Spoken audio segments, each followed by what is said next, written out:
Hey guys, welcome back again to my YouTube channel. So today guys, we made cassava flakes, also known as garri, right from my kitchen, from the comfort of my home. I didn't go out to make this garri, I made it from my kitchen. So the first thing I did was to buy cassava. I actually got this cassava from the market, so I have to peel the back of my cassava. Peeling the back of cassava actually looks somehow tricky. If you haven't peeled the back of cassava before, or if you haven't seen where they are peeling the back of cassava, you may need to watch this video keenly so that you will see how I peeled the back of my cassava. It looks like yam, but peeling it is quite different from the way you peel your yam, because it actually has two layers. So you need to cut in, give it a deep cut, then scrape the back just the way you are seeing in this video, because without scraping the back you might actually get it wrong, or at the end of the day you might cut in your the flesh of your cassava to the back. So we actually do mostly scraping when you are peeling your cassava. You need to scrape it just the way you are seeing here. So the first thing I did was to scrape the back of my cassava. I scraped all the back and set it aside just the way you are seeing here. I'm not going to wash this before breaking it into pieces. I'm just going to cut it into tiny pieces into a bowl. If you are going to use a grater for this procedure, you have to wash your cassava, because I'm using a blender, I didn't wash it before cutting it, and I'm actually cutting it into little sizes so that it can be easy for me to blend. So you can use a grater, you can use a commercial engine, but here I use a grater. So just wash it and pour it into the blender, then proceed to blend your cassava. You don't want to have a very smooth paste. We are not blending it into a smooth paste. You just blend it a bit rough, then pour it into a cheesecloth. The intention of pouring it into a cheesecloth is to dry the water completely, because we don't want to have any water, not even one drop of water in our cassava. So we have to pour it into a cheesecloth, then squeeze out the water entirely as much as possible. We won't want to have even the tiniest water drop in the cassava, so we are going to squeeze this. I'm going to leave this for 48 hours.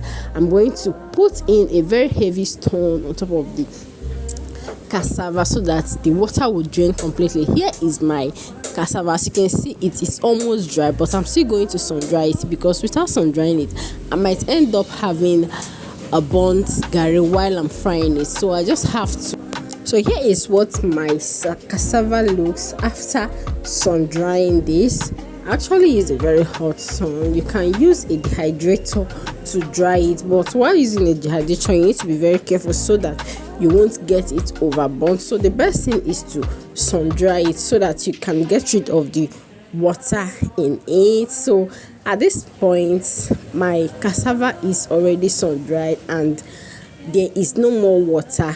It's just a little bit damp, so I'm going to pour it into a sieve and sieve it. The intention of sieving my garri before frying it is to avoid having it lumpy, or if there is any stone, if there's any dirty, if there's any cassava that didn't blend well, I'll be able to sieve it here, and at the end of the day I will have a very neat and drinkable garri. So here at this point I'm already sieving it. When you have this remnant like this, you just have to rub it over your sieve so that everything will get into a better part of your garri. At this point it already looks neat and smooth, so I'm just going to put in my empty pot on the fire. Then I'm going to fry my garri batch by batch. I won't want to pour in everything together at a time, because at the end of the day I might end up having burnt garri. So I'm going to fry it batch by batch. Fry it for about 15 minutes until it is lightweight and it is crunchy when you touch it, and the smell and flavor is already oozing out. That's when you know that your garri is ready. By this time the color is already changed. It's a bit crunchy and hard to touch, and frying it is a bit light. So at this time, that's when you know that your garri is ready. Pour it over in a flat tray, allow it to cool, then continue until you are done frying your garri batch by batch.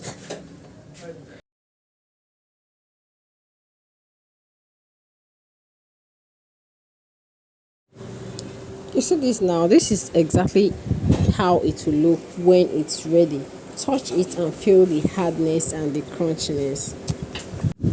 Then your garri is ready. Pour in other batches, fry and spread to cool down before you pack. You don't want to pack it when it is very hot, because you might at the end of the day get a very discolored garri. So when you have a bigger batch of garri, you need 2 spoons for the frying. Thanks guys for watching my video. Please don't forget to subscribe my channel, turn notification bell so that I get notifications whenever I upload a video. Feel free to ask your questions. I'm always ready and available to give you an answer. Thank you.